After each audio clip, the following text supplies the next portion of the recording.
پرانی وقتوں کی بات ہے کہ ملک یمن پر ایک نیک بادشاہ حکومت کرتا تھا۔ وہ اپنی رعایا کے ساتھ بہت نیک سلوک کرتا تھا۔ اس کی 4 بیٹیاں تھیں، جن میں سے ایک شہزادی بہت حسین تھی، جس کی خوبصورتی پر باقی شہزادیاں نفرت کرتی تھیں۔ اس شہزادی کا نام شہزادی سوہا تھا۔ ایک دفعہ ان کا باپ کسی کام کی غرض سے بیرون ملک گیا۔ اس نے اپنی ساری بیٹیوں سے ان کی خواہشات پوچھیں۔ ان 3 بہنوں نے قیمتی زیورات لانے کو کہا۔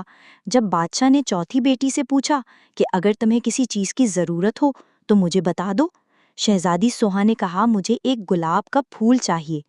ان کا باپ کوئی نہ کوئی بات بھول جاتا تھا، اس لیے صرف شہزادی سوہا کے لیے پھول لے آیا، باقی چیزیں وہ بھول چکا تھا۔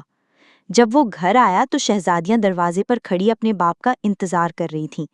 جب ان کا باپ آیا تو صرف ایک پھول کے علاوہ ان کے پاس کوئی چیز نہ تھی۔ شہزادیوں نے اپنے باپ کو برا بھلا کہہ کر باپ کی نافرمانی کی۔ شہزادی سوہا کمرے میں جا کر رونے لگی۔ اس کا باپ کمرے میں آیا، اس کا پھول اسے دے دیا۔ بادشاہ نے کہا دنیا میں سب سے زیادہ قیمتی چیز والدین کی خدمت ہے۔ چنانچہ جب بادشاہ دوسری مرتبہ بیرون ملک گیا تو سب نے اپنی اپنی چیزیں لانے کے لیے کہا، مگر شہزادی سوہا اس پر خاموش رہی۔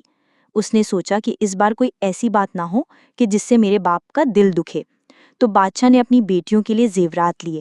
راستے میں ایک جنگل تھا۔ بادشاہ اس جنگل میں سے گزر رہا تھا تو اس نے درخت پر بیٹھے ایک چمگادڑ کو دیکھا۔ وہ چمگادڑ اصل میں ایک خوفناک جن تھا۔ اس نے بادشاہ کو قید کر لیا۔ ایک شہزادہ یہ سارا منظر دیکھ رہا تھا۔ اس نے اپنی تیز دھار تلوار نکالی اور چمگادڑ کی گردن پر دے ماری۔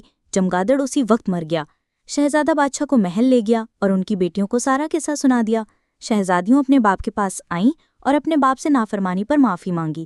بادشاہ نے اس وقت اپنی ساری بیٹیوں میں سے سوہا پر فخر محسوس کیا اور اپنی ساری بیٹیوں کو گلے لگا لیا۔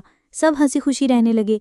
دیکھا بچوں، والدین کا ادب کرنے سے برکت ہوتی ہے۔ ہمیں بھی چاہیے کہ شہزادی سوہا کی طرح اپنے والدین کی خدمت کریں اور ایسی بات زبان پر نہ لائیں جس سے والدین کا دل دکھے۔